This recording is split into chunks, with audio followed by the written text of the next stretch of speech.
안녕하셨습니까? 행복한 인생 이마 알베르토입니다. 예기치 않은 탄핵 정국에 연금개혁마저 흔들릴 수밖에 없는 상황인데요. 그렇다면 기초연금 40만원 인상을 포함한 윤석열 정부의 연금 정책은 과연 어떻게 되는 걸까요? 오늘 아주 쉽게 설명해 드리겠습니다.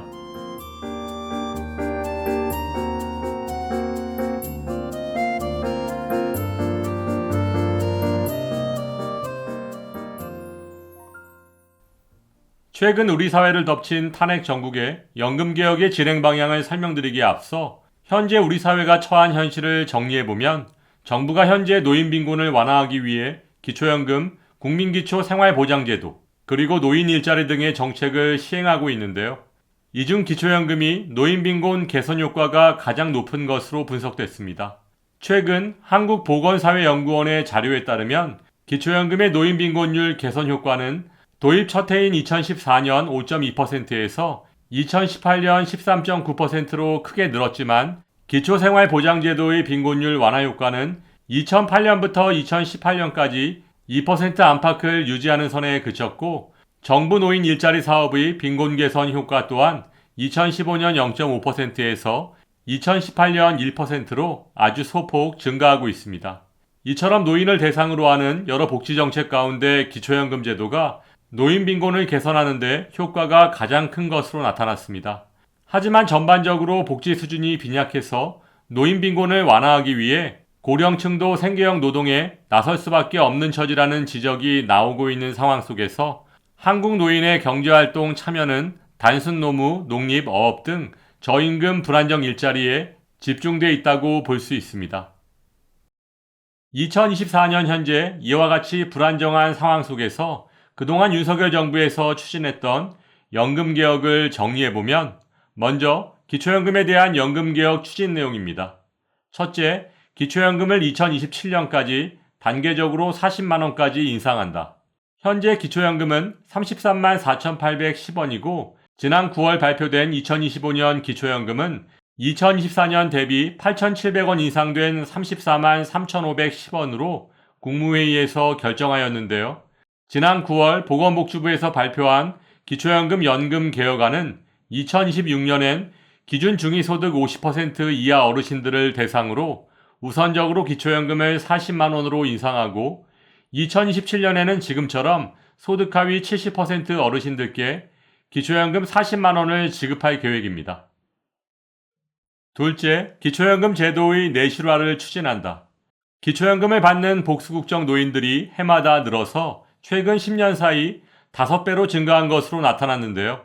이들 복수국적 노인은 외국에서 오랫동안 살았기 때문에 국내에는 세금을 거의 내지 않는 등 재정 기여도가 거의 없고 해외의 재산과 소득에 대한 파악이 거의 불가능한 상태에서 국민의 소중한 세금으로 조성한 기초연금을 일반 국민과 똑같이 받고 있기 때문에 일각에서 공정성 논란이 제기되어 왔습니다. 이에 정부에서는 국내 거주 요건, 해외 소득, 재산의 신고 의무 신설 등을 통해 기초연금 제도의 내실화를 추진할 계획이라고 밝혔습니다. 셋째, 줬다 뺏는 기초연금을 단계적으로 개선한다. 그동안 생계급여 대상자가 기초연금을 받으면 기초연금이 소득인정액에 반영돼서 생계급여에서 100% 감액되어 왔습니다. 따라서 줬다 뺏는 기초연금이라는 비판이 나오고 있었던 것이 사실인데요.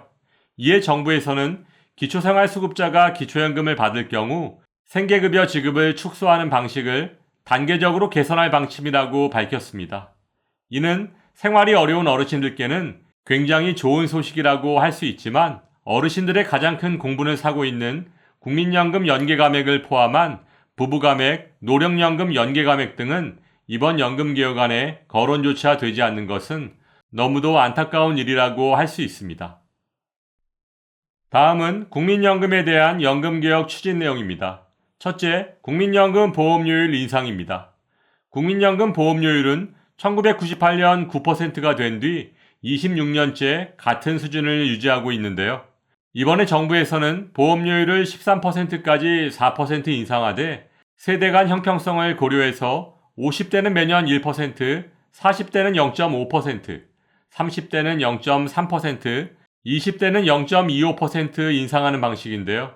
이 방안은 전 세계적으로 도입한 전례가 없고 중장년층의 저항이 클 것으로 예상되는 만큼 국회 논의 과정에서 적지 않은 진통이 예상됩니다. 20, 30대는 모두가 가난하고 50대는 모두가 부자인 것도 아닌데 국민연금을 세대별로 차등 인상하는 방식은 아무래도 국민적 동의를 이끌어내기가 쉽지 않을 것으로 판단됩니다. 둘째, 국민연금 소득 대체율의 유지입니다. 소득 대체율은 은퇴 전 평균 소득 중 연금으로 대체되는 비율로서 연금의 소득 보장 수준을 의미합니다. 예를 들어 은퇴 전 평균 소득이 300만 원인 분에게 소득 대체율 40%를 적용하면 매달 120만 원의 국민연금을 받아야겠지만 소득 대체율은 40년 가입을 전제로 하기 때문에 1988년 처음 도입된 우리나라의 국민연금은 아직 40년도 되지 않았고 국민연금 가입자의 평균 가입 기간 또한 20여 년에 불과한 것을 감안한다면 은퇴 전 평균 소득이 300만 원이었어도 국민연금을 약 60만 원 정도밖에 받을 수 없는 것입니다. 실제로 2024년 현재 국민연금 평균 수급액이 64만 원이고 이마저도 50% 이상이 40만 원 미만의 국민연금을 받고 있는 상황을 고려한다면 참으로 심각한 상황 속에서 정부는 2028년 40%까지 떨어질 소득 대체율을 올해 기준인 42%에서 더 이상 낮추지 않고 그대로 유지하겠다는 것입니다. 하지만 지난 21대 국회에서 국민의 의견을 수렴한 국회연금개혁특별위원회 산하 공론화위원회의 최종안은 보험료율 13% 인상과 소득 대체율 50% 상황이었던 것을 고려한다면 이번 연금개혁안은 정부의 일방적인 결정이라고 할 수 있습니다. 셋째, 국민연금 의무가입 기간의 연장입니다. 현재 18세에서 59세 사이의 대한민국 국민은 국민연금 의무가입 대상으로 만 60세가 되기 전까지 국민연금 보험료를 납부해야 하고 최소 10년은 지나야 국민연금을 연금 형태로 받을 수 있습니다. 사실 1988년 처음 국민연금이 도입되었을 때 연금을 받기 시작하는 나이는 원래 법적 정년과 같은 60세였지만 2013년부터 재정 안정 차원에서 61세로 연장됐고 이후 5년마다 한 살씩 늦춰져서 2033년 1969년생부터는 만 65세의 연금을 받도록 법이 개정되었는데요. 물론 현재도 의무가입 연령과 상관없이 임의계속 가입을 통해 보험료를 64세까지 낼 수는 있지만 만 60세 이상은 의무가입 대상이 아니므로 고령자를 고용하는 사업주에게 보험료 절반을 지원할 의무가 없습니다. 따라서 취업을 한 60세 이상 고령자는 보험료를 본인이 모두 부담해야 했지만 이번에 정부의 연금 개혁안대로 국민연금 의무 가입 기간이 64세까지로 연장된다면 사업주는 만 64세까지 보험료의 절반을 납부해야 할 의무를 갖게 되는 것입니다.